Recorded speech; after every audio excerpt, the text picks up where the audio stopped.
ब्रह्मा मुरारी स्त्रिपुरांतकारी भानु शशि भूमि सुतो बुधश्च गुरुश्च शुक्र शनि राहु केतव सर्वे ग्रहा शांतिकरा भवन्तु सर्वे ग्रहा शांतिकरा भवन्तु क्रूरा ग्रह शांतिकरा भवन्तु।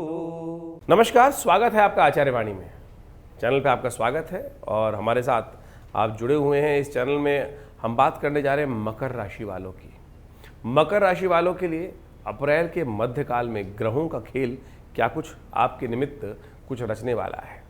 इस समय में अप्रैल के मध्यकाल में शनि महाराज का उदय होने का योग है। सूर्य परिवर्तन करके उच्च के होने जा रहे हैं। आपकी राशि शनि प्रधान राशि है और शनि जो जिस राशि के मालिक होते हैं उनके पिता यदि अपने उच्च भाव में चले जाएं तो क्या कुछ करने के योग बना सकते हैं। देखिए, इन दिनों आपकी राशि के दृष्टिकोण से समझ लें कि ग्रहों ने बड़ा विचित्र खेल रखा हुआ है। जो शनि महाराज हैं वो इस वक्त उदय होकर आपकी राशि में कहीं ना कहीं पराक्रम में एक नया आपके लिए कुछ रास्ता बनाते दिखाई दे रहे हैं। अपॉर्चुनिटी आ सकती हैं, अपॉर्चुनिटी आने के योग भी बन रहे हैं, लेकिन वहाँ द्वंदात्मक स्थिति है। मंगल के साथ युति होकर बुध के साथ वहाँ नीच अवस्था में जाकर शनि के साथ जो युति बनने के योग बन रहे हैं वो कहीं ना कहीं आपकी राशि में यदि इस ग्रह का नेगेटिव प्रभाव हुआ तो आपको फंसा सकता है। पॉजिटिव एटीट्यूड को लेने का प्रयास करें, इसमें द्वंद्व में नहीं फंसना है, बस इस बात का ध्यान रखते हुए कार्य करें। नहीं तो सूर्य का परिवर्तन आपकी राशि के दृष्टिकोण से नई जो रास्ते बनाने को तैयार है वो बहुत बढ़िया से नए रास्ते दे सकता है। कहीं ना कहीं कोई नया द्वार खोलने की अपॉर्चुनिटीज आपके समक्ष लाती दिखाई दे रही हैं। जिन चीज़ों में लोगों को नुकसान होने के योग हैं उन क्षेत्रों में आपको लाभ प्राप्ति के योग बन सकते हैं, लेकिन आपको अपने स्वभाव में कुछ परिवर्तन करने पड़ेंगे, तब जाकर आपके लिए ये पॉजिटिव जो योग हैं वो पॉजिटिव होंगे। नहीं तो कुछ ना कुछ रास्ता सही चलते हुए भी कहीं ना कहीं कुछ ना कुछ हिंड्रेंस भी उत्पन्न होने के योग बन सकते हैं, क्योंकि सूर्य उच्च के होने जा रहे हैं और उच्च के ग्रह के साथ कुछ पॉजिटिविटी आपके अंदर आनी चाहिए, कुछ नेगेटिविटी आपको त्यागनी पड़ेगी, नेगेटिव बातें आपको त्यागनी पड़ेंगी, तब जाकर सूर्य आपको सुख देने के योग बनाने वाले हैं। क्योंकि सुख के घर में वो पदार्पण करने वाले हैं, लेकिन सुख का स्वामी जो है वो शनि के साथ इस वक्त युद्ध में व्यस्त है। वो क्या प्रभाव करेंगे वो सारी बातें हम आपको बताएंगे हमारे इस चैनल पर। आप दिन पर दिन किस प्रकार के ग्रह योग आपके साथ रहेंगे वो सब समझ सकते हैं। सबसे पहले बात कर लेते हैं 11 तारीख शनिवार की। 11 तारीख शनिवार मकर राशि वालों के लिए ग्रहों का योगा योग अच्छा है, नया सामर्थ्य है, नया पुरुषार्थ है, ऐसा आपको दिखाई देगा। शायद कुछ दिन पहले जो मनोबल था उससे बिल्कुल विपरीत एक नया उत्साह आपके अंदर उदय होता दिखाई दे रहा है, क्योंकि आपकी राशि में ही मन का स्वामी इस वक्त विचरण कर रहा है और वो आपके लिए अंदर उत्साह का वर्धन करता दिखाई दे रहा है। चीज़ों को एक नए नज़रिए से देखने की इच्छा आपके अंदर जागती दिखाई दे रही है। लेकिन ध्यान रखना, शनि उदय होने वाले हैं और शनि उदय होते ही कहीं ना कहीं ये पुरुषार्थ भी, विशेष तौर पर शनि तो जाग जाएंगे लेकिन पुरुषार्थ सोने के योग बना सकते हैं। उसके लिए कोशिश ये करें, माँ भगवती की स्तुति करें याद, क्योंकि इस दिन चंडिका नवमी है। चंडिका नवमी के दिन लाल वस्त्रों का दान करना चाहिए। माँ भगवती चंडिका का ओम आईं ह्रीं क्लीं चामुंडाई विचे इस मंत्र का हो सके तो 108 बार जप अवश्य करने का प्रयास करें। सर्वार्थ सिद्धि योग है। नया करने के लिए बहुत ज़्यादा सोचने की ज़रूरत नहीं है। उठिए, जागिए, चलिए और कुछ नया करने का प्रयास कीजिए, चीज़ें आपको सपोर्ट कर सकती हैं। 12 तारीख रविवार का अवसर है और इस दिन ग्रह नक्षत्रों के दृष्टिकोण से सबसे बड़ा परिवर्तन इस जो नया साल है, साल 2026 इसका होने जा रहा है। शनि उदय होने जा रहे हैं। शनि उदय होते ही आपकी राशि के दृष्टिकोण से द्वंद्व युद्ध आरंभ होता दिखाई दे रहा है। पूरा विश्व इस वक्त युद्ध की स्थिति में चल रहा है। अंदर ही अंदर जिस प्रकार की स्थिति चल रही है और ये कहीं ना कहीं आने वाले करीब 20-25 दिन जो हैं वो बहुत ज़्यादा उठापटक वाले हो सकते हैं। आपको शांत रहने की ज़रूरत है, क्योंकि बहुत जल्दी सूर्य भी परिवर्तन करने का योग बनाने वाले हैं। ये चतुर्ग्रही योग जो है वो एक महत्वपूर्ण योग आपकी राशि में बनाने के तैयार बैठा है। द्वंद्व से बचिए, सबसे पहले इस बात को ध्यान रखें। शनि महाराज अब आने वाले टाइम में बहुत ताकत में आने वाले हैं और वो ताकत में आकर आपको हर चीज़ में कहेंगे रुक चल, रुक चल, मतलब बहुत ज़्यादा ये, क्योंकि ये पराक्रम वाले स्थान पे ये योग शनि उदय होते दिखाई दे रहे हैं। मंगल वहीं बैठे हुए हैं, तो कहीं ना कहीं पराक्रम जो है विपरीत दिशाओं में जाके दिखाई दे रहा है और अपना ही नुकसान कराता दिखाई दे रहा है। तो ऐसे में थोड़ा सा आपको द्वंद्व से बचने का प्रयास करना चाहिए, वो आपके लिए सबसे श्रेष्ठ है। द्वंद्व से बचने का रास्ता परमात्मा की इशारा चाहिए, सही दिशा परमात्मा की इशारे से ही मिल सकती है, सरलता से मिल सकती है। और यहाँ आपकी राशि में इस वक्त जो है वो कहीं ना कहीं भागने की स्थिति दिखाई दे रही है। आप समस्या को फेस करने के बजाय उससे बचने का प्रयास कर रहे हो। बिना फेस करे आप विजय नहीं प्राप्त कर सकते। इस बात को आपको जितनी जल्दी समझ लें वो अच्छा है। इसलिए समस्या को मूल रूप में समझने का आपको प्रयास करना चाहिए और वो शनि जागने के बाद अवश्य कुछ ना कुछ रास्ता आपको दिखाने का प्रयास करते दिखाई दे रहे हैं। लेकिन फिर भी 20-25 दिन जो आने वाले हैं वो द्वंद्व की स्थिति है। शांत होकर चीज़ों को करने का प्रयास कीजिएगा। शांति के लिए क्या उपाय करने हैं वो भी हम आपको बताने जा रहे हैं, क्योंकि इस समय बहुत जल्दी ग्रहों का परिवर्तन होने का योग बन रहा है। अब शनि के उदय होते ही अभी सूर्य 2 दिन बाद परिवर्तन करने को चले जाएंगे और ये परिवर्तन सूर्य का जो है वो आपके लिए बहुत महत्वपूर्ण रहने वाला है। जी हाँ, पहले से हम बता रहे हैं सूर्य का परिवर्तन बहुत महत्वपूर्ण आपके लिए योग बनाने वाला है। बस शनि को मना लो। शनि महाराज को मनाना बहुत ज़रूरी है, क्योंकि शनि इस वक्त जागने के बाद आलस उत्पन्न करेंगे और वहीं बैठे हुए मंगल उस आग में घी और ज़्यादा डालते दिखाई दे रहे हैं। हनुमान जी को प्रसन्न करो। इस वक्त समस्त चीज़ों का रास्ता हनुमान जी के पास है। हनुमान जी की आराधना करोगे तो ग्रह आपके अनुकूल हो जाएंगे। तो ये शनि मंगल की युति जो बन गई है, साथ में बुध की युति जो बन गई है, ये विशेष तौर पर आप समझ लें जो बड़ी विचित्र स्थिति ग्रहों की उत्पन्न करती है। आमतौर पर शास्त्र के दृष्टिकोण से कहा जाता है कि शनि मंगल की युति कहीं ना कहीं समाज को परेशान करती है, कोलाहल मचाती है, उपद्रव कराती है, राजाओं के अहंकार को आपस में लड़वाती है, उससे प्रजा त्रस्त रहती है। इस प्रकार के योग तो सार्वभौमिक तौर पर बन जाते हैं। इंडिविजुअल तौर पर भी उसका प्रभाव बड़ा विचित्र माना जाता है। शास्त्र के दृष्टिकोण से कहा गया है कि एक तरह से युद्ध ही है, और आपके बाह्य संसार में तो युद्ध चलता ही चलता है, अंतःकरण में भी कहीं ना कहीं युद्ध। कहा जाता है कि जब शनि मंगल की युति हो जाए, शनि और उदय स्थिति में शनि हो, तो और जैसे जिस प्रकार का योग बन रहा है वो कहीं ना कहीं ग्रीष्म ऋतु बहुत भयंकर रूप से परेशान करने की योग बना देती है। शनि के उदय होते ही ग्रीष्म ऋतु जो है अपने व्यापक रूप में जो जब शनि अस्तों के उदय हों तो कहीं ना कहीं वातावरण में गर्मी उत्पन्न करने के योग बना देती है।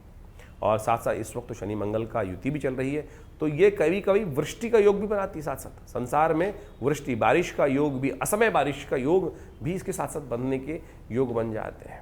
तो कहीं ना कहीं बारिश जो होती है वो झटके से आती है, प्रलंकारी योग भी कहीं ना कहीं बना देती है। तो आने वाले कुछ दिनों में इस प्रकार के योग भी कहीं ना कहीं बनते दिखाई देंगे आपको विश्व के दृष्टिकोण से। अब इन राशियों के योग को समझकर मंगल जो है वो क्या है?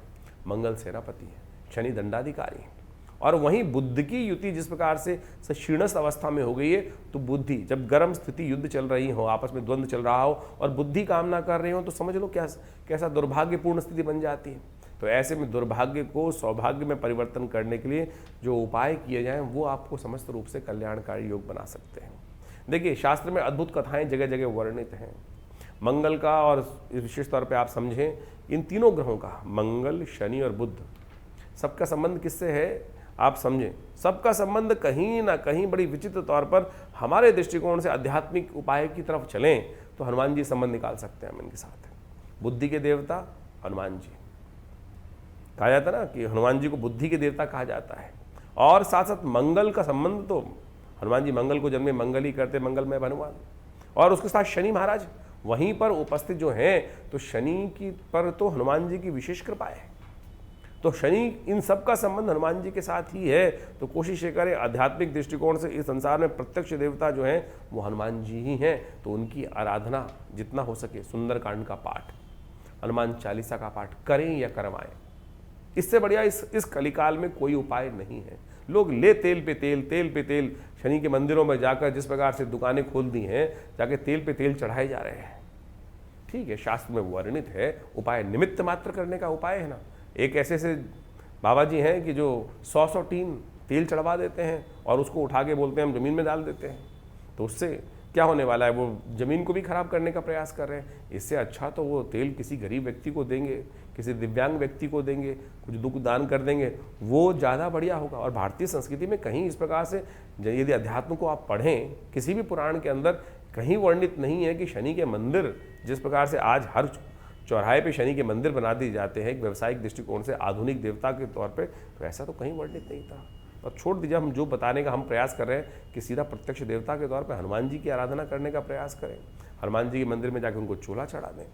और सबसे बढ़िया तो उपाय ये रहेगा कि इस समय आप सुंदरकांड का पाठ करने का प्रयास करें। सुंदरकांड का पाठ आपकी मनोतों को सिद्ध करेगा, आपके अंदर विवेक का उत्पन्न करेगा, भगवान की कृपा, भगवान राम के प्रति श्रद्धा उत्पन्न करने का प्रयास करेगा, मन को सरल करेगा। मन को सरलता, मन की सरलता जब आ जाए तो बहुत सारे कष्ट दूर हो जाते हैं। तो इसको हमें समझ के कार्य करने का प्रयास करना चाहिए, तो बहुत अच्छा रहेगा। इसके अलावा शनि के स्तोत्र का पाठ, शनि स्तोत्र का पाठ कर सकते हैं, जो दशरथ कृत शनि स्तोत्र है। और वो इतना अद्भुत चीज़ है कि शनि के नेगेटिव प्रभाव को, क्योंकि इस वक्त इन 3 ग्रहों की युति जिस प्रकार से हो रही है वो कहीं ना कहीं कष्ट उत्पन्न करने के योग बना रही है। तो नमः कृष्णाय नीलाय शितिकंठ निभाय च नमः कालाग्नि रूपाय कृतांताय च वै नमः। ये शनि स्तोत्र का है, दशरथ कृत महाराज शनि का स्तोत्र है। इसका नित्य प्रति पाठ एक बार, ज़्यादा से ज़्यादा 3 मिनट आपको लगेंगे पाठ करने के लिए। और उसका पाठ यदि आप नित्य प्रति कर लें तो सत्य माने शनि का नेगेटिव प्रभाव कब आएगा कब चला जाएगा पता ही नहीं चलेगा। तो इसको सही तौर पे अपने जीवन में आप अपनाने का प्रयास करेंगे तो बहुत सुंदर रहेगा। वैसे इन सबको ठीक करने के लिए अपने नाम से आप सुंदरकांड का पाठ कर सकते हैं, करवा सकते हैं। वैसे हम विवेकानंद योगाश्रम में इन दौरान जब तक ये शनि मंगल का टकराव चलेगा, नित्य प्रति हमारे विभिन्न ब्राह्मणों के द्वारा सुंदर रूप से हनुमान चालीसा का पाठ नित्यपति रहेगा, सुंदरकांड का पाठ नित्यपति रहेगा। आप चाहें तो उस समस्त अनुष्ठान में भाग लेकर अपने लिए, अपने परिवार के निमित्त इन सब चीज़ों के अनुष्ठान में लाभ ले सकते हैं। और हमारा आश्रम में हनुमान जी का सिद्ध जो मूर्ति है वो आचार्य श्री केशव देव जी के द्वारा प्रतिष्ठित की गई। माँ भगवती दुर्गा की जो प्रतिमा है वो मुल्तान से 500 साल पहले लाई गई थी। और वो आज हमारा सौभाग्य है कि हमारे बीच में भगवती का सुंदर श्री विग्रह, 500 साल पुराना श्री विग्रह जो पाकिस्तान मुल्तान से आया था, वो आज विराजमान है। उनकी नित्य प्रति आराधना चलती है। तो आप सब वहाँ पे आएँ, उनके दर्शन करें। जो जो कार्यक्रम रहेंगे उन सब के बारे में आपको सूचना समय समय पर हम देते रहते हैं। तो ये जो इस समय संक्रांति के दिन सुंदर योग बन रहा है, इस बार मंगलवार का, उस दिन सामूहिक तौर पर सुंदरकांड की व्यवस्था रहेगी। आप सब उसमें भाग लेकर माँ भगवती के दर्शन कर कर, हनुमान जी को चूल्हा चढ़ाकर और साथ साथ अपने कष्टों को दूर करने का योग अद्भुत रूप से बना सकते हैं। संक्रांति के दिन किस प्रकार का पुण्य होता है वो भी हम आपको बताएंगे अभी। मकर राशि वालों के लिए 13 तारीख का दिन सोमवार का अवसर, साथ साथ एकादशी तिथि विद्यमान है। ग्रह नक्षत्र परिवर्तन का योग बना रहे हैं और ये परिवर्तन आपकी राशि के दृष्टिकोण से हमें ऐसा बनता है कि आप थोड़े विनम्र होकर चीज़ों को प्रयास करें। विनम्र जितने होंगे ना, बड़े जो भी उम्र से बड़े हैं, अनुभव में बड़े हैं, उनके साथ यस कहने की बात सीखो, नो मत कहना। आप इन दिनों अब विशेष तौर पर कई बार अपना दिमाग लगा लेते हैं और वो अपना दिमाग लगाना कहीं ना कहीं नुकसानदायक सिद्ध हो जा सकता है। एक व्यवस्था आप समझ के चलें कि इस वक्त सिर्फ हाँ कहना सीखो। हाँ तब कह सकता है जब व्यक्ति सामने वाले का सम्मान करे, लेकिन कहीं ना कहीं आपके ग्रह इस वक्त हठ धर्मिता पे आपको आगे बढ़ाते दिखाई दे रहे हैं। थोड़ा सा नेचुरल, थोड़ा सा आपको बैलेंस होकर चलने की ज़रूरत है। मैं कहूँगा विनम्र होने की ज़रूरत है। आशीर्वाद से मेवा प्राप्त होने के योग आपकी राशि में इस वक्त बनते दिखाई दे रहे हैं। गजकेसरी योग बन रहा है। लाभ का रास्ता आशीर्वाद से ही मिलेगा। और अड़े रहोगे, अकड़े रहोगे, जो बेमन से काम करोगे, बेमने रहोगे, तब कहीं ना कहीं आलस्य में कुछ चीज़ें प्राप्त नहीं हो सकती। अलर्ट होने का कम से कम स्वांग तो रचना पड़ेगा। इस बात का ध्यान रखो। इस दिन एकादशी है, भगवान विष्णु का सुंदर स्तवन आपको करना चाहिए। भगवान विष्णु को विशेष तौर पर इस दिन आपकी राशि के दृष्टिकोण से आपको जाकर तुलसी दल अर्पित करने का प्रयास करना चाहिए। उनका पंचामृत से स्नान कराकर उनका चरणामृत ग्रहण करें। ओम नमो नारायण इस बात का स्तवन करें, कल्याण होगा। भगवत की कृपा आपके निमित्त बहुत सुंदर रूप से बन जाएगी। 14 तारीख मंगलवार का अवसर, द्वादशी तिथि इस दिन विद्यमान है और साथ साथ मेष संक्रांति है। सूर्य परिवर्तन करने का योग बना रहे हैं। चतुर्ग्रही योग जो आपकी राशि में बनकर तैयार था, बुध नीच के, शनि उदय हो गए और साथ में मंगल के साथ द्वंद्वात्मक स्थिति को उत्पन्न कर कर सूर्य जिस प्रकार से वहाँ बैठे हुए थे, वो चतुर्ग्रही योग जो कहीं ना कहीं आपको तो ऐसी स्थिति मचा रखे थे कि भागो, स्थिति करो, यहाँ से हटो, अब वो कहीं ना कहीं आपकी मनोवृत्ति को बदलने का योग बनाते दिखाई दे रहे हैं। ये योग आपकी राशि के दृष्टिकोण से ऐसा बन रहा है तो ये कहीं ना कहीं नए कुछ रास्ते, एनर्जी को आपके अंदर उत्पन्न करने के योग बना सकता है। लेकिन ध्यान रखना, इन दिनों आपको सबका भला सोचना है। आपकी राशि में ऐसा योग बन रहा है कि सबका भला तो आपका भला। किसी के बारे में नेगेटिव सोचने से ध्यान रखना, आपके ऊपर उसका जो प्रभाव है नेगेटिव हो सकता है। आपका अननेसेसरी एंजाइटी डिसऑर्डर बढ़ सकता है। इसलिए अच्छा सोचो तो अच्छा प्राप्त करने का योग आपकी राशि में सुंदर रूप से बन जाएगा। दूसरों के काम को बिगाड़ने का प्रयास मत करना।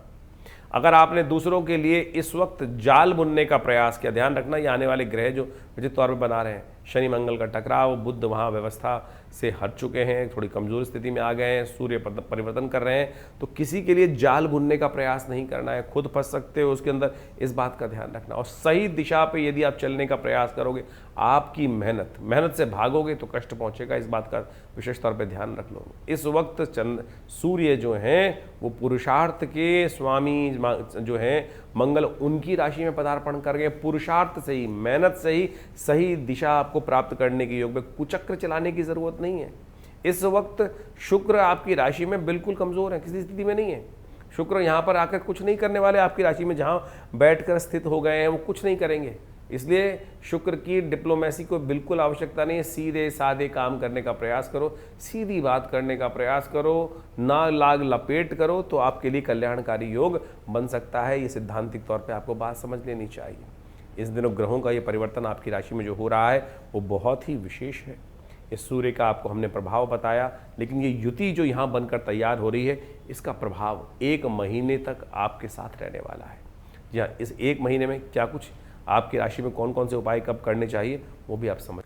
सूर्य ने जो संक्रांति का सुंदर योग बनाया है 14 तारीख को, परिवर्तन करने का योग बनाया है, ये मंगल के साथ एक योग बनाकर तैयार कर रहे हैं। देखिए, मंगल के साथ इसलिए कह रहे हैं कि सूर्य का जो परिवर्तन हो रहा है मंगलवार के दिन हो रहा है, मंगल की राशि में हो रहा है, और ऐसे में मंगल की राशि में आके ही सूर्य जो है वो विशेष तौर पर उच्च के हो जाते हैं। तो ये बड़ा विशेष संबंध है मंगल का। और क्यों? क्योंकि मंगल जो है, आप सत्य मान के चलें कि ये सेनापति हैं, अग्नि तत्व के मालिक है। वहीं सूर्य भी राजा है और अग्नि तत्व के मालिक। दोनों की जो प्रकृति है वो सेम है, एक ही तरह सोचते हैं। और जब राजा और जो सेनापति है वो जब एक साथ चले तो क्या होता है कि सब चीज़ें ठीक होने के योग बन जाते हैं। तो आपकी राशि के दृष्टिकोण से आपका जो व्यवस्थाओं का योग है वो हमने आपको समझाने का प्रयास किया। और साथ साथ इन दिनों मंगल के साथ जो शनि का योग बना हुआ है वो बड़ा विचित्र है। सूर्य नारायण है, साक्षात प्रत्यक्ष देवता कहा जाता है भगवान सूर्य को। नित्यपति अपना दर्शन देने के लिए इस धरा पर वो उपस्थित होते हैं, और आप चाहें ना चाहें वो सूर्य को प्रत्यक्ष देता। शास्त्र के दृष्टिकोण से कहा जाता है कि प्रातः सूर्य से पहले हर व्यक्ति को उठना चाहिए यदि व्यक्ति सौभाग्यशाली बनना चाहता है। देखिए, अब तो सूर्य उच्च के हो गए और इस महीने में सौभाग्य को परिवर्तन करने के लिए शास्त्र कहता है कि सूर्य उदय से पहले उठो।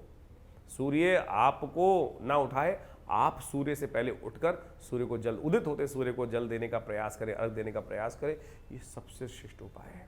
ये कीर्ति, यश, वृद्धि को योग देने का सबसे बेस्ट मार्ग जो हो सकता है ना, तो इस बात का ध्यान रखने का प्रयास करना। इस महीने में, वैशाख के महीने में आमतौर पर ये योग बन जाता है, और वैशाख का महीना पुण्यों को देने वाला है, माधव मास कहा जाता है। तो कोशिश करें इस मास में अपने सूर्य को बल देने के लिए अवश्य कोशिश करने का प्रयास करो। जैसा शनि खराब चल रहा है इन दिनों, शनि खराब चल रहा है इन दिनों, शनि को ठीक करने के लिए आपको पता है कौन सा मार्ग अपनाना चाहिए।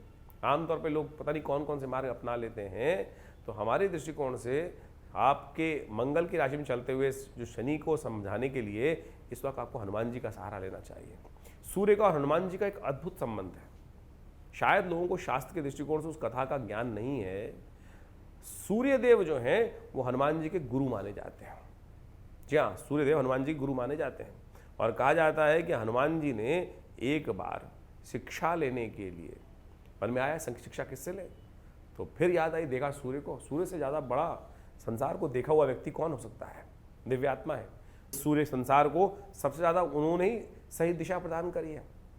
तो हनुमान जी बाल्यकाल में भी एक बार उड़ के गए थे सूर्य की तरफ, फिर उड़ चले एक बार युवावस्था में, जब शिक्षा लेने की बात आई तो फिर उड़ चले एक बार सूर्य की तरफ। जब सूर्य महाराज ने देखा कि ये वही बालक है जो आ रहा है, पहले बाल्यकाल में भी आया था और ग्रास कर लिया था, तो पूरे संसार में अंधकार हो गया था, तो फिर उनको लगा कि आ रहा है परेशान करने के लिए। लेकिन हनुमान जी से वो थोड़े संकुचाए, तो उन्होंने कहा हनुमान जी से कि भाई हाँ, आप फिर कैसे आना हुआ? तो महाराज आपसे दीक्षा लेना चाहते हैं। तो भगवान सूर्य ने कहा कि दीक्षा देने के लिए शिष्य और गुरु की एक व्यवस्था बननी चाहिए, बैठना चाहिए, बैठ के दीक्षा दी जाती है। और हमारे को तो भगवान ने एक रास्ता बना रखा है। भगवान सूर्य ने कहा कि हमको चलायमान, हम तो हमेशा चलते ही रहते हैं, तो कहाँ हम रुक सकते हैं, कब शिक्षा देंगे। तब कहा जाता है कि हनुमान जी ने कहा नहीं, शिक्षा तो हमको आपसे लेनी है, कि आपके साथ साथ चलेंगे। तब हनुमान जी ने, सूर्य भगवान ने कहा कि ये सिद्धांत गलत है, टालना चाहते थे वो। अब हनुमान जी ऐसा हठीला जो व्यक्ति हो कि जिसने ठान ली कल्याण का मार्ग, तुम आप कहाँ छोड़ने वाले हैं। हनुमान जी से ये हट करने का तरीका भी हमको सीखना चाहिए कि गुरु कृपा प्राप्त करने के लिए किस प्रकार से हट को पकड़ना है, सही हट को पकड़ना है। वो सही हट यदि पकड़े, आमतौर पर व्यक्ति गलत हट को पकड़ते हैं और गलत हट को पकड़ने के कारण से अनिष्ट करवाते हैं, लेकिन हनुमान जी ने सही हट पकड़ी। सूर्य के समक्ष भी उपस्थित जब हुए तो भगवान ने बहुत टालने का प्रयास किया। सूर्य नारायण ने, उन्होंने कहा ठीक है चलते ही रहते हैं, तो बोले हम एक काम करेंगे, आपकी तरफ आपके साथ चलेंगे। सूर्य भगवान ने कहा कि जब साथ चलोगे तो कैसे शिक्षा मिलेगी। तो बोले आप जैसे चलेंगे तो आपके समक्ष उपस्थित रहेंगे। तो बोले आप चलोगे तब तो तुम आगे देखते हुए चलोगे तो हमको पीठ दिखाओगे। बोले नहीं, हम उल्टे चलेंगे, आपके सम्मुख रहते हुए जैसे जैसे आप चलेंगे तो ऐसे जब तक आप हमारे को शिक्षा देंगे तब तक हम उल्टे कदमों से चलते रहेंगे। खैर कथा बड़ी विचित्र है और हनुमान जी ने अपनी भक्ति से, अपनी चातुर्य से भगवान सूर्य को भी पिघला दिया, शांत कर दिया। तो हनुमान जी को दीक्षा जो मिली, शिक्षा मिली, वो भगवान सूर्य से मिली। तो आप समझे शनि को ठीक करने के लिए हनुमान जी का आशीर्वाद ही है। तो कोशिश ये करें, हनुमान जी का सानिध्य लेने का प्रयास करें।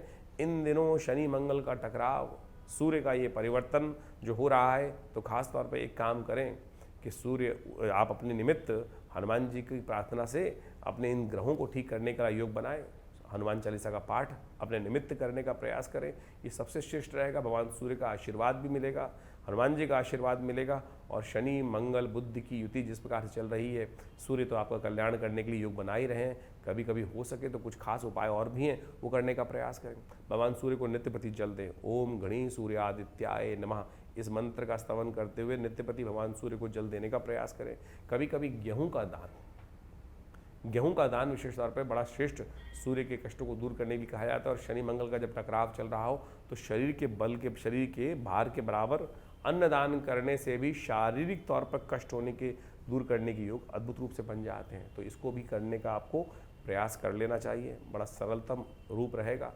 तो ये आप धारण करने का प्रयास करें। इसके अलावा क्योंकि शनि मंगल का टकराव चल रहा है, तो ऐसे में उस रक्षा कवच प्राप्त करने के लिए एक बहुत सुंदर उपाय शास्त्र में वर्णित है। आप एक काम करें, हनुमान जी का एक रक्षा धागा आमतौर पे हाथ में बांधा जाता है ना, रक्षा कवच के तौर पर, हनुमान जी के सिद्ध मंत्र से सिद्ध करा हुआ ये धागा यदि आप धारण कर लें, जो हमारे विवेकानंद योगाश्रम में मंत्रज्ञों पंडितों के द्वारा विभिन्न रूप से सिद्ध करके ये छोटा सा धागा बनाया जाता है, इसको आप 1 महीने के लिए धारण करने का प्रयास करें। ये हमारे विवेकानंद योगाश्रम में विशेष तौर पर सिद्ध कर कर बनाया गया है। तो आप इसको आश्रम से मंगा लें, धारण कर लें और देखिएगा कैसे भी जो है मंत्र से सिद्ध होकर ये हनुमान जी का सिद्ध धागा जो आश्रम से आप मंगाएंगे उसको धारण करेंगे। चाहे छोटे बच्चे गाड़ी चला रहे हैं, कुछ चला रहे हैं, कहीं भागते फिर रहे हैं, और शनि मंगल का इस वक्त जो है व्यवस्थाएं कहीं ना कहीं कष्ट देने के योग बना ही रही हैं, कहीं ना कहीं चोट लगाने के योग बना रही हैं, द्वंद्वात्मक स्थिति उत्पन्न करते दिखाई दे रही हैं। तो हनुमान जी की मंत्र से सिद्ध करा हुआ ये धागा भगवान सूर्य के नेगेटिव प्रभाव को भी ठीक करेगा और कई सारे रास्ते आपको दिखाएगा, रक्षा कवच के रूप में आपके साथ रहेगा। तो 1 महीने के लिए इसको अवश्य धारण करने का प्रयास करें, कल्याण होगा। तो इस दिन विशेष तौर पर जो 14 तारीख के दिन संक्रांति का योग बन रहा है, इसके साथ साथ विवेकानंद योगाश्रम में, हमारे सानिध्य में विवेकानंद योगाश्रम में इस दिन सुंदर कांड का पाठ रखा गया है और नवग्रह शांति महायज्ञ रखा गया है। आप सब लोग उस यज्ञ में भाग ले सकते हैं। अपने निमित्त उस यज्ञ में हनुमान चालीसा में, सुंदरकांड में, नवग्रह शांति महायज्ञ में माँ भगवती के सानिध्य में रहते हुए इस समस्त कार्यक्रमों की व्यवस्था रहेगी। आप स्वयं उस कार्यक्रम में बैठकर अपने निमित्त यदि नहीं आ पा रहे हैं तो ब्राह्मणों की सुंदर व्यवस्था आश्रम के द्वारा कर आप लाभ ले सकते हैं। माँ भगवती की कृपा से आपके कष्ट दूर होंगे। मकर राशि वालों के लिए 15 तारीख बुधवार के दिन त्रयोदशी तिथि विद्यमान है और साथ साथ उन दिनों ग्रहों के परिवर्तन कर चतुर्ग्रही योग फिर निर्माण हो गया है। चंद्रमा विशेष तौर पर आपकी राशि के साथ ऐसे स्थान में चल गए हैं जहाँ शनि वहाँ साथ में विराजमान हो गए हैं और साथ साथ शनि के साथ मंगल बुध की युति चल रही है और ये ध्यान रखना कहीं ना कहीं मनोमस्तिष्क में द्वंद्वात्मक स्थिति उत्पन्न करते दिखाई दे रहे हैं, विष घोलते दिखाई दे रहे हैं। आप यदि आलस्य में बैठोगे तो कहीं ना कहीं आपकी चीज़ें आपके हाथ से निकल सकती हैं, इस बात का ध्यान रखने की ज़रूरत है। कई बार क्या होता है ना, मन काम ही करने को हो ही नहीं रहा होता है, हर चीज़ में कहीं ना कहीं स्थिति है, अरे क्या करूं, कुछ रिजल्ट ही नहीं आ रहा, कुछ नहीं आ रहा, कुछ कोई पसंद होने वाला नहीं है, ऐसा मनोभाव आपको परेशान कर रहा है। क्यों? क्योंकि विष घुलता दिखाई दे रहा है। चंद्रमा बुध के साथ विराजमान हो गए हैं, बुध नीच के हैं, शनि मंगल आपस में प्रतिद्वंदी एक साथ बैठे हुए हैं। तो ऐसी ग्रहों की युति जो चल रही है वो कहीं ना कहीं आपके पराक्रम को कहीं ना कहीं विष घोलती दिखाई दे रही है। तो इसलिए फूंक फूंक के कदम रखने की ज़रूरत है इस वक्त, खासतौर पर इस बात का ध्यान रखना। बुधवार का अवसर है, गणेश जी का सुंदर स्तवन करें, प्रदोष के साथ ही योग बन रहा है, बुध प्रदोष। जब बुद्धि काम ना कर रही हो तब क्या करना चाहिए? बुध प्रदोष का सुंदर योग प्रकृति के अनुसार से बना है, तो कोशिश ये करें इस दिन प्रदोष में। और ये योग एक दो दिन के लिए तो है नहीं, ये तो काफ़ी लंबा चलने वाला है। बुध क्योंकि अस्त जो कमज़ोर स्थिति में काफ़ी दिन चलेंगे, शनि मंगल का टकराव भी काफ़ी दिन चलेगा, और ऐसे में बुद्धि ही है जो आपको इस पूरी परिस्थिति से बाहर निकाल के ले जा सकती है। एक छोटा सा उपाय हम आपको बताने का प्रयास करें, कर लीजिए। शाम के समय जब प्रदोष काल शाम को हो जाए तब विजय भंग बोला जाता है जिसको, उसको घोलकर मान शंकर के शिवलिंग पर उसको अर्पित करने का प्रयास करें, ओम नमः शिवाय का जप करें। नहीं तो बेलपत्र भी भगवान को अर्पित करने का प्रयास करोगे तो उससे भी ये बुध प्रदोष का लाभ आपको प्राप्त करने का सुंदर योग बनेगा। श्री गणेश का सुंदर स्तवन आपके समस्त विघ्नों को दूर करने का योग बनाएगा। 16 तारीख बृहस्पतिवार का अवसर, चतुर्दशी तिथि विद्यमान है और इस दिन ग्रह नक्षत्रों का जो परिवर्तन का योग बन रहा है वो भी जान लीजिए। इस दिन विशेष तौर पर शुक्र महाराज जो हैं वो सूर्य के नक्षत्र में सूर्य के साथ आ गए हैं, सूर्य के साथ ही योग बना रहे हैं, और उन्हीं के नक्षत्र में जिस प्रकार की युति बनती दिखाई दे रही है वो कहीं ना कहीं थोड़े सूर्य को बल जरूर देंगे, और सूर्य को बल देने से कहीं ना कहीं सूर्य जो है सही दिशा में आपको अग्रसित करने के योग बनाएगा। इस समय पराक्रम की ज़रूरत है, ध्यान रखना, पराक्रम की ज़रूरत है। पराक्रम से ही आगे बढ़ने से ही रात गई बात गई ऐसा ध्यान रखें तो अच्छी रहेगा आपके लिए। इस समय आगे की सोचें, पीछे के बातों को भूलने का प्रयास करेंगे तो वो आपके लिए बहुत अच्छा है, क्योंकि सूर्य यहाँ परिवर्तन कर कर आपकी राशि में शुक्र के साथ, शुक्र के सूर्य के नक्षत्र में ही जाने के कारण से कहीं ना कहीं आगे बढ़ने से लाभ। योग कहता है कि यात्रा से लाभ, यात्रा का मतलब होता है आगे बढ़ना, कहीं ना कहीं उससे लाभ प्राप्ति के योग बन सकते हैं। जो नया अपॉर्चुनिटीज़ आ रही हैं उन पर थोड़ा ध्यान देने का प्रयास कीजिए, पुरानी चीज़ों को छोड़ने का प्रयास करेंगे तो कहीं ना कहीं स्थितियां आपके अनुकूल होने के योग बन सकते हैं। सर्वार्थ सिद्धि योग भी बन रहा है। सुबह का समय थोड़ा हल्का दिखाई देता है, दोपहर के बाद नया रास्ता आपके लिए खुलने के योग बनेंगे, मुहूर्त भी बनता दिखाई दे रहा है, उसका लाभ लीजिए, बड़ों की बात माने। बृहस्पतिवार का यही उपाय है, सबसे श्रेष्ठ आपके लिए पीली चीज़ों का दान, केले का दान करना भी आपके लिए श्रेष्ठ है। 17 तारीख शुक्रवार का दिन है, अमावस्या तिथि इस दिन विद्यमान है, और ग्रह नक्षत्रों के दृष्टिकोण से यदि हम ग्रहों का योगायोग देखें तो शनि अपनी एक असीम शक्ति प्राप्त करने की तरफ बढ़ते दिखाई दे रहे हैं। शनि का ये परिवर्तन आपकी राशि के दृष्टिकोण से देखा जाए तो ऐसा परिवर्तन बनाने की तरफ जा रहा है कि बस मैं ही सब कुछ हूँ, और शनि इस वक्त क्या कर रहे हैं, होल्ड पे जा रहे हैं, होल्ड कर रहे हैं, चीज़ों को, स्थितियों को होल्ड कर रहे हैं, अपने आप को बड़ा बनाने का प्रयास कर रहे हैं, बड़ा होने और ताकत में आते दिखाई दे रहे हैं, और ताकत में आने से क्या होगा, चीज़ें ठप्प कर देंगे। इसलिए आलस्य को अपने ऊपर हावी मत होने दीजिएगा। इस वक्त मन जो है, शरीर जो है थोड़ा थकाव महसूस करता दिखाई दे रहा है, थोड़ा थकाव की तरफ शरीर बढ़ता दिखाई दे रहा है। मकर राशि वालों के लिए इस प्रकार की स्थिति बन रही है। देखिए, चल रही बीती शास्त्र कहता है चलते रहो चलते रहो चलते रहो। थकना मना है, रुकना मना है, बैठना मना है। इस बात को जो बैठ गया वो कहीं ना कहीं हार गया। आपकी राशि में आगे विजय का योग बन रहा है। उस विजय का योग प्राप्त करने के लिए सिर्फ आपको अपने आप को चलाए रखना है, चलाए रखना है। बस इस बात का ध्यान रखना, स्थितियां परिवर्तन की तरफ बहुत जल्दी जाएंगी। 20 दिन बाद बादल छटेंगे, डेफिनेटली छटेंगे, और यदि आप शांत होकर इस वक्त इन चीज़ों से निकल गए तो बहुत बढ़िया स्थिति आपके लिए बनती दिखाई दे रही है। चंद्रमा परिवर्तन की तरफ जाएंगे दोपहर के बाद, और ये कहीं ना कहीं परिवर्तन की तरफ शुक्र के साथ मिलकर आपके लिए रास्ता बनाते दिखाई दे रहे हैं। इस दिन कोशिश ये करें, एक उपाय बता रहे हैं पितरों के निमित्त।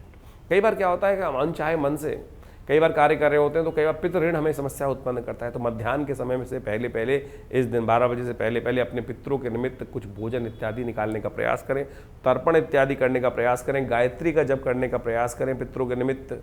हो सके तो उनका आशीर्वाद मिलेगा, पितृ ऋण से निवृत्ति होगी, आगे बढ़ने के योग बनेंगे। 18 तारीख शनिवार का अवसर है, और उस दिन शुक्ल पक्ष आरंभ हो रहा है, वैशाख का शुक्ल पक्ष। वैशाख के महीने को माधव मास के नाम से भी जाना जाता है और शुक्ल पक्ष के आरंभ होते ही नए नए उत्सव आरंभ हो जाते हैं और ये उत्सव जो है मनोरथों को सिद्ध करने के योग बना देते हैं। ऐसे में आपकी राशि के दृष्टिकोण से देखें तो एक नया उत्साह होने के योग बनते दिखाई दे रहे हैं। इसलिए आपको खास तौर पर ध्यान रखना है कि आलस्य में नहीं रहना है। आलस्य में रहोगे ना तो कहीं ना कहीं दुर्घटना घट सकती है।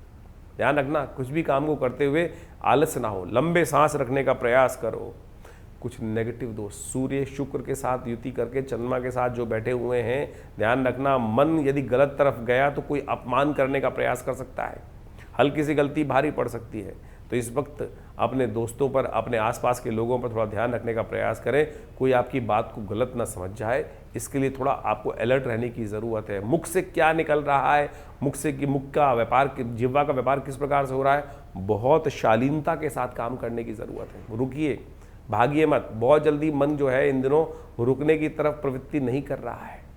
दिमाग जानता है कि रुकने से लाभ होगा, लेकिन मन जो है वो भटकाता दिखाई दे रहा है, भगाने की तरफ ले जाता दिखाई दे रहा है। तो रुकिए, थोड़ा सा समय बदलने की तरफ बहुत तेज़ी से जा रहा है और चीज़ें यही यहाँ पर जो है वो परिवर्तन की तरफ आपको रास्ता दिखाएगी। शनि को मना लो, शनिवार का दिन है। शनि को कैसे मनाया जाए? देखिए, आपकी तो राशि ही शनि संबंधित है, तो आपके लिए सबसे श्रेष्ठ ये रहेगा कि थोड़ा सा तिल का दान करने का प्रयास करें। तिल से बनी हुई चीज़ों का भक्षण करें, भगवान को अर्पित करने का, प्रसाद के रूप में ग्रहण करने का प्रयास करें। तिल के लड्डू भगवान को अर्पित करें। तिल को थोड़ा सा किसी न किसी रूप में भगवान को अर्पित करके उसका प्रसाद ग्रहण करने का प्रयास करें। थोड़ा दूध में तिल डालकर यदि हो सके तो भगवान शंकर का अभिषेक कर लीजिए। ये आपके लिए कल्याणकारी रहेगा। ईश्वर की कृपा से आपके लिए कहीं ना कहीं शनि का के निमित्त किया गया दान, सहयोग कुछ ना कुछ लाभ देने की योग बनाएगा। 19 तारीख रविवार का अवसर और द्वितीया तिथि विद्यमान है। ये अक्षय तृतीया का योग बना रही है। इस दिन ग्रहों का योग बड़ा सुंदर रूप से आपके लाभ देने का योग बना रहा है। विजय का योग आपकी राशि बनता दिखाई दे रहा है। जी हाँ, आने वाले 2-3 दिन जो है वो आपके लिए एकदम परिस्थिति को परिवर्तन करने के योग बनेंगे। जिस तरफ भी आप चलेंगे उसमें विजय का योग बनाने के लिए ग्रह सपोर्ट करने की तरफ आगे से दिखाई दे रहे हैं। चंद्रमा उच्च के होने जा रहे हैं, शुक्र भी अपनी राशि में प्रवेश करते दिखाई दे रहे हैं। दोनों ग्रहों की युति जिस प्रकार से बन रही है, ये वाणी में, बुद्धि में और आपके कर्म में, आपकी मेहनत में आपको सही जो है मंजिल की तरफ ले जाती दिखाई दे रही है। ये ऐसा योग आपकी राशि में बन रहा है। इस दिन अक्षय तृतीया है। कर्म को सुधारने का तरीका है, सही दिशा में काम करने की ज़रूरत है, सही पुण्य करने की ज़रूरत है। थोड़ा बहुत भी पुण्य करोगे तो उसका 100 गुना अधिक लाभ आपको प्राप्त होने के योग बन सकते हैं। परशुराम जी का सुंदर आराधना करने से विवेक उत्पन्न होता है, ज्ञान उत्पन्न होता है और कहीं ना कहीं मानसिक तौर पर आरोग्यता प्राप्त करने के योग बन जाते हैं।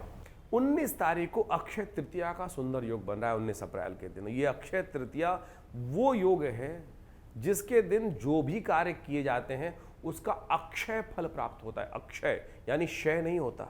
एक बात ध्यान कर लीजिएगा, पुण्य करोगे तो उसका अक्षय फल प्राप्त होगा और पाप करोगे तो उसका भी अक्षय फल प्राप्त होगा। इसलिए गलती से भी कोई गलत काम ना हो जाए। इस दिन विशेष तौर पर भारतीय शास्त्र के दृष्टिकोण से यदि समझें, वैशाख मास के शुक्ल पक्ष की तृतीया के दिन योग बनता है ये अक्षय तृतीया। और इस बार क्या हो रहा है कि द्वितीया तिथि थोड़ी देर के लिए विद्यमान है 19 तारीख को, उसके बाद तृतीया आ जाएगी और अगले दिन तृतीया कुछ 2-3 घड़ी तक ही विद्यमान रहेगी। तो पुण्य जो है वो मध्याह्न व्यापनी माना जाता है। भगवान परशुराम का अवतरण इसी दिन हुआ और हमारे अष्ट चिरंजीवियों के अंदर अश्वत्थामा, बलिर्व्यास और मानुष्य विभीषण, कृपा परशुरामस्य मार्कंड, इस प्रकार से परशुराम जी का नाम भी अष्ट चिरंजीवी के अंदर आता है। और महान पुण्य को देने वाले भगवान विष्णु के अवतार माने जाते हैं, तो उनका विशेष तौर पर पूजन करने का शास्त्र में नियम है।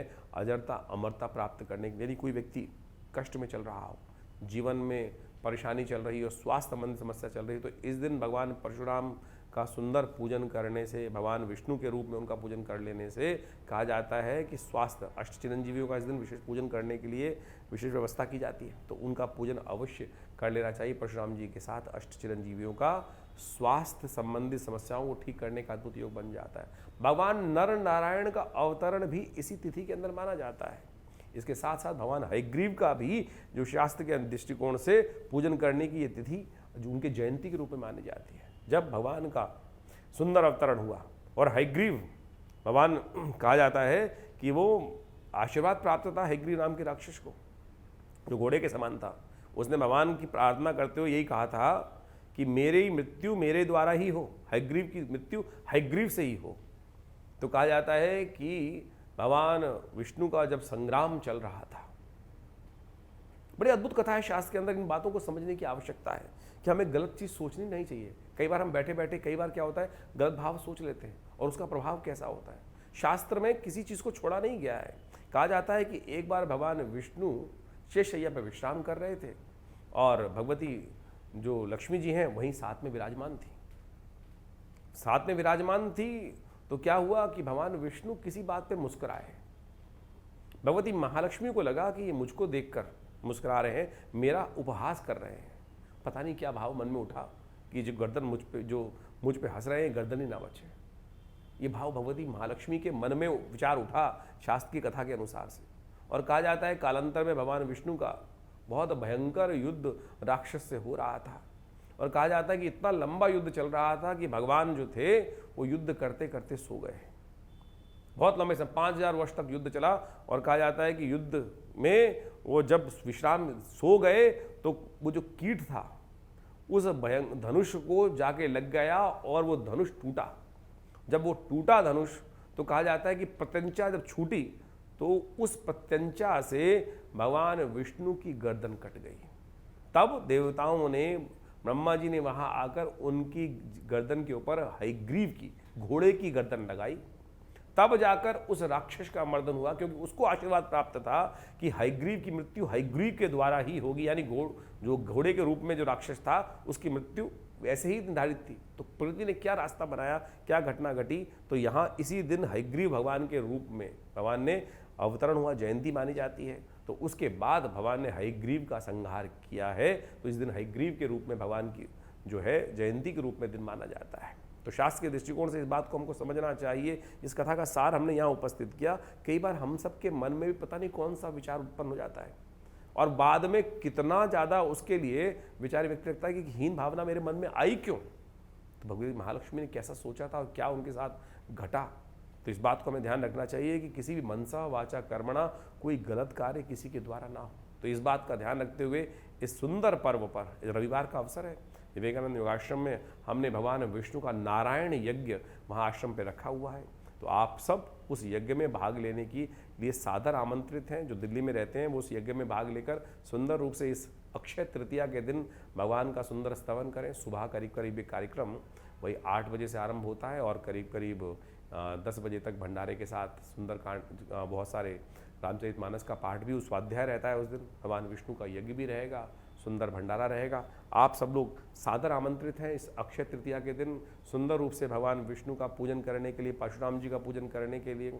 और समस्त यदि स्वास्थ्य संबंधी समस्या चल रही है, कीर्ति संबंधी समस्या चल रही है, नहीं प्राप्त हो रही है, तो इस सुंदर नारायण यज्ञ में लक्ष्मी नारायण जी की प्रार्थना करने के लिए आप सादर आमंत्रित हैं। और आइएगा, माँ भगवती कृपा से अनिष्ट को दूर करने का योग अद्भुत रूप से बनेगा, कष्ट निवारण का योग बनेगा।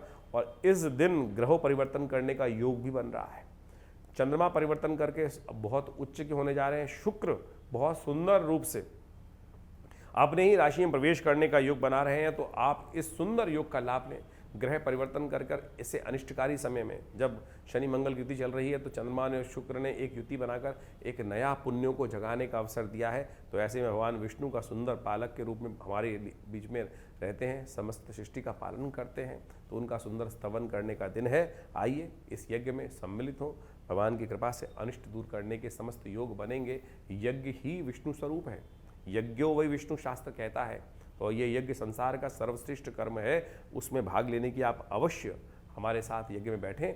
माँ भगवती कृपा से अनिष्ट दूर होने के अद्भुत योग बनेंगे। मकर राशि वालों के लिए 20 तारीख का दिन, 20 अप्रैल के दिन सोमवार का योग पड़ रहा है। साथ में तृतीया और चतुर्थी का योग है। चतुर्थी इस दिन क्षय हो रही है।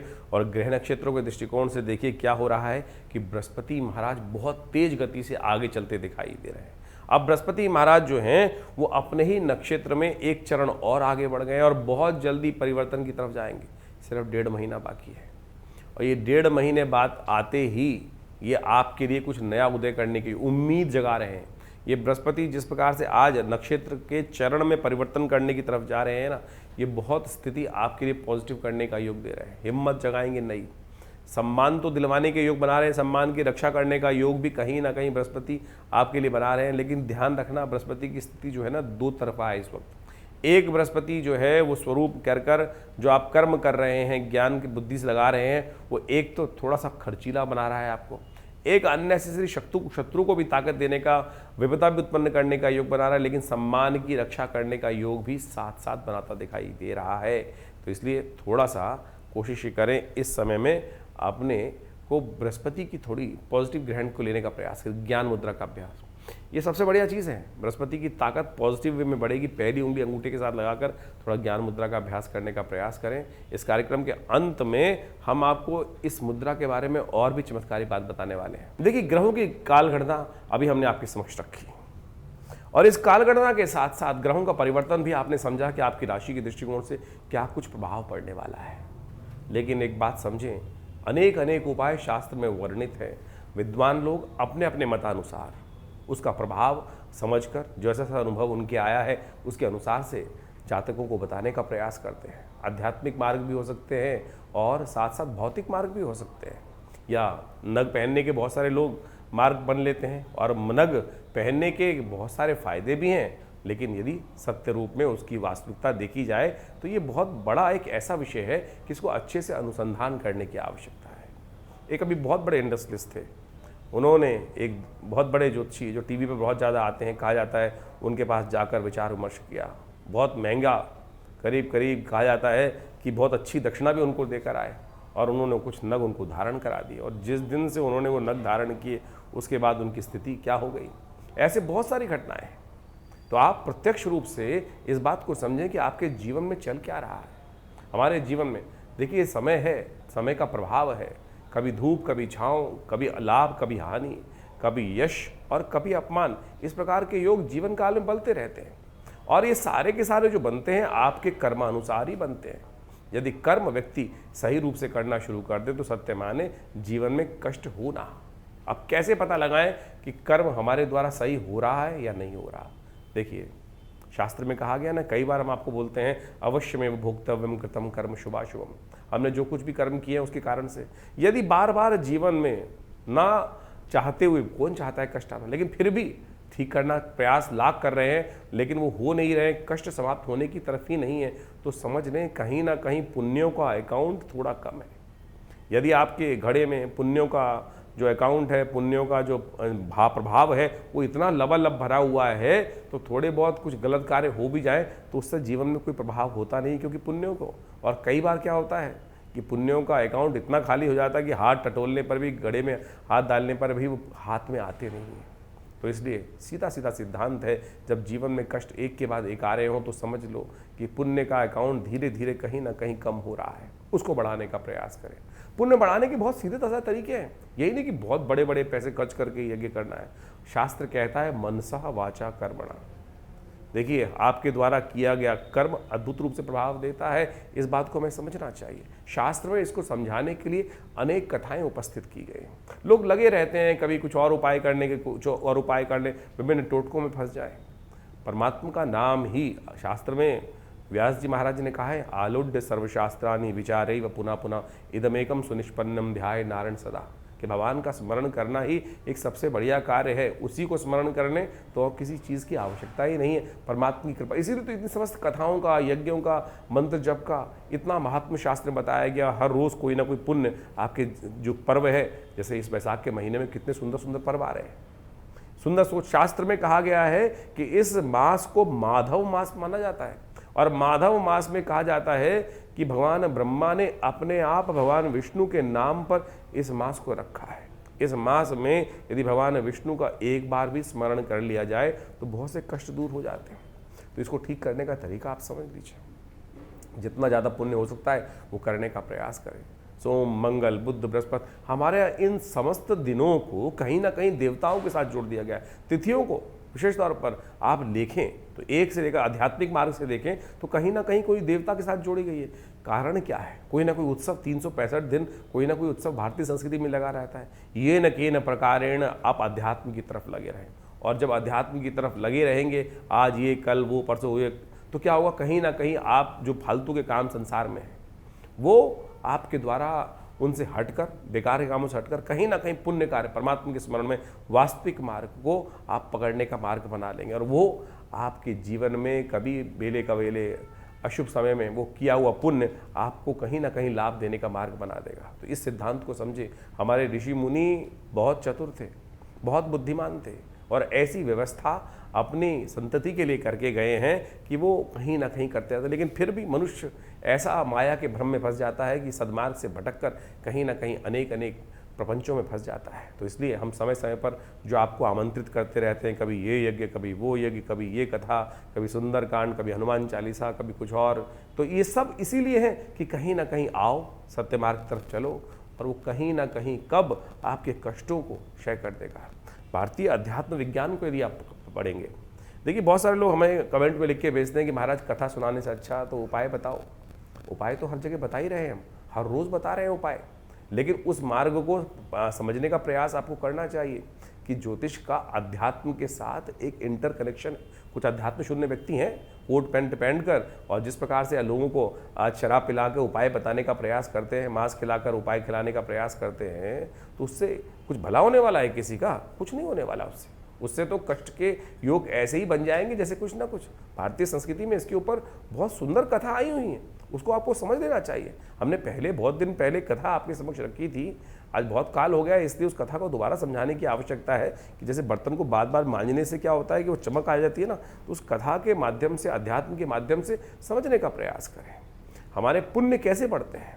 एक कसाई था, अध्यात्म के अंदर उपनिषद में कथा आई है, वो एक महात्मा जी के आश्रम के सामने ही कसाई की दुकान चलाता था, रोज हत्या करता था, रोज आजीविका पालने के लिए कसाई को मांस बेचता था। महात्मा जी अंदर यज्ञ कराते थे। दोनों की मृत्यु एक ही दिन हुई और दोनों यमराज के समक्ष उपस्थित हुए। कहा जाता है कि महाराज जी को पुण्य लोक प्राप्त हुए। महाराज थोड़ी देर रुक गए, उन्होंने देखा कसाई भी मेरे पीछे खड़ा है, चलो इसको भी देखें, इसको क्या गति प्राप्त होती है। तो देखने में आया कि जो महात्मा को लोक प्राप्त हुए थे वही उस कसाई को प्राप्त हुए। तो महात्मा ने वहाँ यमराज से प्रश्न पूछा कि महाराज, मैंने इतने यज्ञ किए, मुझको वही लोक प्राप्त हुए, और मेरे सामने ये हत्या करता था, जीव हत्या करता था, क्या इसको भी वही लोक प्राप्त हुए? तो यमराज जी ने उसका प्रश्न का, बड़ा सुंदर महात्मा के प्रश्न का, संत के प्रश्न का उत्तर दिया कि महाराज, इसके शरीर से ये कार्य हो रहा था, लेकिन मन से नहीं हो रहा था। मन से तो आपको ये देखकर यही भाव रखता था कि कैसे महात्मा इतने सुंदर कार्य कर रहे हैं और मुझे कुछ आता नहीं है, कब ये मेरा पुण्य जागेगा, मैं इससे हटकर पुण्य की तरफ, महात्मा के दिए हुए एक पुण्य कर्म की तरफ, जैसे यज्ञ इत्यादि, कथा इत्यादि की तरफ जाऊंगा। तो आप समझें कि आप जो भी कर्म कर रहे हैं वो तो आपके भाग्य अनुसार, आपके समक्ष, प्रारब्ध के अनुसार से आपके समक्ष आ रहा है, लेकिन यदि उससे निवृत्त होना चाहते हो तो उसमें लिप्त मत हो। ये उपनिषद की कथाएं आपके मति भ्रमों को दूर करने का प्रयास करती हैं। तो इन सब सिद्धांतों को आप समझ के कार्य करने का प्रयास करेंगे तो बहुत अच्छा होगा। इस वैशाख के महीने में जिस प्रकार से कहा गया है कि भगवान विष्णु का सुंदर स्मरण, जैसे कार्तिक के महीने में स्नान करने का पुण्य लाभ होता है ना, वैसा ही पुण्य लाभ इस वैशाख के महात्म्य में कहा गया है। कहा जाता है पद्म पुराण में, स्कंद पुराण में, इन समस्त ग्रंथों के अंदर इस मास का अत्यधिक महत्व कहा गया है। कोशिश करें अपने जीवन में इन महात्मों को पढ़ने का प्रयास करें। महात्मा क्या है? टेस्टिमनीज। ये टेस्टिमनीज हैं कि जो जो जीवन में किसके घटना घटी, उन्होंने उसको सारगर्भित शास्त्र के अनुसार से किया, और उन शास्त्रों की बातों को आप यदि स्वतः पढ़ेंगे, अध्ययन करेंगे, संतों के मुख से सुनेंगे, तो आपके मन में भी विश्वास जागेगा और आपको उस कष्ट निवृत्ति का योग, यानी उससे बचने का मार्ग आपको अद्भुत रूप से मिल जाएगा। आसान बहुत रहा है, तिल की ओट पहाड़ है। आप समझें, अध्यात्म का रहस्य इतना सुंदर है, लेकिन हम विडंबनाओं में फंस जाते हैं और पता नहीं कहाँ कहाँ, कौन कौन से, किस किस स्थितियों में फंसकर कहाँ कहाँ कौन कौन से कार्य करते चले जाते हैं। सिद्धांत बहुत सीधा है, किसी भूखे को खाना खिला दो। और इस वैशाख के महीने में तो जितने पुण्य कार्य कर सकते हैं। देखिए, संक्रांति का योग इस महीने में पड़ता है, इसके बाद नरसिंह भगवान की जयंती का, कूर्म अवतार का योग इसी मास में पड़ता है। इसके साथ साथ अक्षय तृतीया, जिसके अंदर परशुराम जयंती का सुंदर पर्व मनाया जाता है। भगवान विष्णु के अनेक अवतार इसी मास में उत्पन्न हुए। और तो और युगादि भी, युग का आरंभ भी कहा जाता है अक्षय तृतीया, जिस दिन शुद्ध रूप से व्याप्त हो, उस दिन से युगादि, युग का आरंभ भी कहा जाता है कि इसी तिथि से हुआ। अक्षय तृतीया यानी जो कुछ कार्य कर रहे हो उसका अक्षय फल प्राप्ति का योग सारे के सारे वैशाख के महीने में आने वाले हैं। तो वैशाख का महीने का पुण्य बहुत अच्छा है। पुण्य कमाने का तरीका बहुत साधारण है, सीधा है, कोई बहुत ज़्यादा रहस्यमय नहीं है। ओम नमो नारायणाय, इसका यथाउचित भाव से स्मरण करने का प्रयास करें। हमने इस बार बहुत सारे कार्यक्रम आश्रम में समय समय पर आपको अवगत कराते रहते हैं, अपने चैनल के माध्यम से आपको बताते भी रहते हैं। कोशिश ये करें उसी मार्ग पर सीधे तौर पर चलने का प्रयास करेंगे तो बहुत कल्याण का मार्ग अवश्य होगा और कष्टों से निवृत्ति का योग बन जाएगा। ये न कि न प्रकार न जो भी हो, कैसे भी व्यवस्था बन जाए, किसी भी बहाने से उस परमात्मा के स्मरण का योग अपने जीवन में बनाने का प्रयास करें। हमारे आश्रम पे पिछले करीब 60-70 सालों से नित्य 8 घंटे यज्ञ होता है और रविवार को तो उस कार्यक्रम में हम सबको समय समय पर आमंत्रित करते ही रहते हैं। तो आप सब उस रविवार के कार्यक्रम में जो सुबह 8 बजे से लेकर करीब 11 बजे तक चलता है, भंडारा रहता है नित्यपति, उसमें भाग ले सकते हैं। बहुत सारे आश्रम में व्यवस्थाएं, गौशाला, हॉस्पिटल है पूरा, योग, प्राकृतिक चिकित्सा इत्यादि का, उसमें भी आप भारत सरकार के पैनल पर है और बहुत सारी इंश्योरेंस कंपनीज़ के पैनल पर है। योग, प्राकृतिक चिकित्सा इत्यादि का बहुत सारे कार्य समय समय पर वहाँ पर चलते ही रहते हैं। इसके अलावा अभी विश्व योग दिवस का बहुत बड़ा कार्यक्रम किया जा रहा है और उसके अंदर लगातार योग की विभिन्न श्रृंखलाओं के माध्यम से बहुत सारे कार्यक्रम भारत सरकार के साथ मिलकर विवेकानंद योग आश्रम की तरफ से पूरे भारत में सब जगह जगह पे किए जाते हैं। और उसी श्रृंखला में बहुत एक अद्भुत विज्ञान है जिसको मुद्रा विज्ञान कहा जाता है। विभिन्न हाथ के द्वारा बनाई जाई आकृति जो है वो हमारे आश्रम के द्वारा ही, हमारे पिता आचार्य श्री केशव देव जी के द्वारा ही पूरे विश्व में जगह जगह पहुंचाई गई हैं। आप समझे, इतनी छोटी छोटी चीज़ें, और इन मुद्राओं का, योग विज्ञान की मुद्राओं का अद्भुत लाभ है, आध्यात्मिक भी और साथ साथ आपके शारीरिक तौर पर कष्टों को दूर करने के लिए भी, ग्रहों के प्रभाव को भी ठीक करने के लिए। जैसे किसी का बृहस्पति खराब है, अब लाखों रुपए खर्च करके लोग पुखराज पहन रहे हैं, अरे केवल ज्ञान मुद्रा का अभ्यास कर लो। ये पहली उंगली अंगूठे के साथ लगाकर चलते फिरते उठते बैठते इस ज्ञान मुद्रा का अभ्यास करो, देखो बिना किसी और चीज़ के, बाह्य किसी चीज़ की आवश्यकता नहीं है। बृहस्पति के नेगेटिव प्रभाव को ठीक करने के लिए ज्ञान मुद्रा अद्भुत रूप से कार्य करती है। शनि किसी का खराब चल रहा है, जैसे बहुत सारी राशियों में अलग अलग प्रभाव हम आपको बताते ही हैं। शनि मंगल का टकराव इस वक्त बड़ी अजीब स्थिति में पहुंच गया है, पूरे विश्व को कहीं ना कहीं आतंक ग्रसित करने का योग बना रहा है। तो ऐसे में शनि के दुष्प्रभाव को ठीक करने के लिए इस मुद्रा का अभ्यास, जिसको शून्य मुद्रा भी कहा जाता है, आकाश तत्व को अंगूठे के बेस पे लगा देने से शनि का नेगेटिव प्रभाव जो कुंडली में है उसको ठीक करने के लिए मुद्रा अद्भुत कार्य कर देती है। छोटी सी मुद्रा है, देखिए शनि का नेगेटिव प्रभाव चल रहा है, शनि बिल्कुल ठीक नहीं चल रहा है, तो पहली सबसे बीच वाली उंगली को अंगूठे के बीच पे लगाया और शनि के नेगेटिव प्रभाव को समाप्त करने के लिए, खत्म करने के लिए जो शनि का मंत्र जप कर रहे हैं, ओम प्रांग प्रीं प्रौंग से शनिश्चराय नमः, ये मुद्रा विज्ञान की अद्भुत, भारतीय योग विज्ञान की, आप समझे कि योग और मुद्राएं सब ये चीज़ें इंटर रिलेटेड है कि नहीं है, ज्योतिष संबंध रखती हैं, लेकिन लोग इसके प्रभाव को समझते नहीं हैं। करेंगे तो देखिए लाभ प्राप्ति के योग बन जाएंगे। सूर्य, किसी को अपने वर्चस्व को, परसोना का बढ़ाना है, कैसे कौन किस प्रकार से ठीक कर सकता है। ज्योतिषीगण बहुत सारे जो होते हैं नग बेचने वाले, वो कहते हैं माड़ी के पहन लो, अरे हम आपको सीधा उपाय बताते हैं। सूर्य यदि किसी की कुंडली में कमज़ोर है तो, या सूर्य का माउंट बैठा हुआ है, तो ये सूर्य मुद्रा है। जो रिंग फिंगर है उसके अग्रभाग को अंगुष्ठ के अग्रभाग से जोड़ देने से ये सूर्य मुद्रा बन जाती है। और अद्भुत रूप से समझें कि ये सूर्य मुद्रा आपकी पर्सनालिटी में, आपके पर्सोना में, आपके व्यक्तित्व में, आपके ओरा में एक ऐसा अद्भुत चमक उपस्थित कर देगी। तो ध्यान में ओम घृणी सूर्य आदित्याय नमः इस मंत्र का जप करते हुए 108 बार जप करें और नित्य प्रति इस मुद्रा का कुछ देर अभ्यास करके तो देखें। देखिए अपने आप आपके उस ओरा के अंदर अद्भुत रूप से परिवर्तन लाने का योग बिना किसी उपाय के, बिना किसी और चीज़ के, बाह्य चीज़ पे, यानी कोई नग धारण करना या कुछ और चीज़, इससे अद्भुत रूप से लाभ प्राप्त होगा। यदि किसी का बुद्ध बहुत वीक है, आमतौर पे जब बुद्ध वीक होता है तो क्या होता है कि बहुत सारी समस्याएं उत्पन्न हो जाती हैं। बहनों के साथ संबंध में कई प्रकार से, स्त्रियों के साथ संबंध खराब कर देता है, परिवार में जितनी मौसी इत्यादि उनके साथ संबंध खराब कर देता है, और तो और दांतों संबंधी समस्याएं उत्पन्न करने की योग बना देता है। तो ऐसे में बुद्ध का जब नेगेटिव प्रभाव चल रहा है उसको ठीक करने के लिए, बुद्ध के नेगेटिव प्रभाव को ठीक करने के लिए क्या किया जाए। बुद्ध की ये मुद्रा है, इसको जलोदर मुद्रा बोला जाता है, कि इसको कर लेने से बुद्ध के नेगेटिव प्रभाव को ठीक करने के लिए ये अद्भुत रूप से कार्य करती है। यानी बुद्ध की उंगली को अंगूठे के बेस पे लगा देने से ये बहुत ज़बरदस्त तरीके से आपकी समस्याओं को दूर करने का योग अद्भुत रूप से बनाएगी। ये छोटी छोटी मुद्राएं हैं, हम समय समय पर इनका प्रभाव आपको समझाते रहते हैं। कोशिश ये करें इन सब चीज़ों के साथ जुड़ने के लिए। हमारे विवेकानंद योगाश्रम की तरफ से बहुत सारी पुस्तकें प्रकाशित की गई हैं। समय समय पर बहुत सारी कॉन्फ्रेंसेस हम करते रहते हैं और बहुत सारी कथाएं भी समय समय पर हर मंगलवार को सुंदरकांड का पाठ होता है। और दिल्ली में कहीं ना कहीं मंगलवार शनिवार को हमारे द्वारा कहीं ना कहीं सुंदरकांड के पाठ की व्यवस्था चलती ही रहती है। आप सब सुंदरकांड के पाठ में आपको हमारे एक चैनल के माध्यम से सूचनाएं मिल सकती है। आश्रम के जो नंबर्स आपके सामने स्क्रीन पर चल रहे हैं, आपके क्षेत्र में कब रहेगा उसका भी बता दिया जाएगा। विवेकानंद योगाश्रम में तो हर मंगलवार पे सुंदरकांड आमतौर पे होता ही है। हर रोज़ करीब 8 घंटे यज्ञ रहता है और बहुत सारे कार्य समय समय पर रहते हैं। आप उनके साथ जुड़ेंगे तो सही रूप से आध्यात्मिक विकास भी होगा और आपके कष्ट भी दूर होंगे। धन्यवाद, नमस्कार।